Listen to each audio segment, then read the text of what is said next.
how to use Bing Chat in mobile. So let's see in this video. Before moving forward, make sure to like this video and subscribe our channel. So let's begin. First of all, you have to download Bing app from your Google Play Store, which you can easily found over there. So you have to install it in your device. After that, open the app.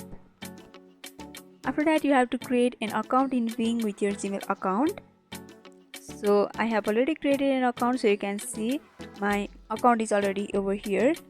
So you can see there are various apps over here which you can use for free, and also you can see and search for the news, and in the lower section you can see the sign in the middle.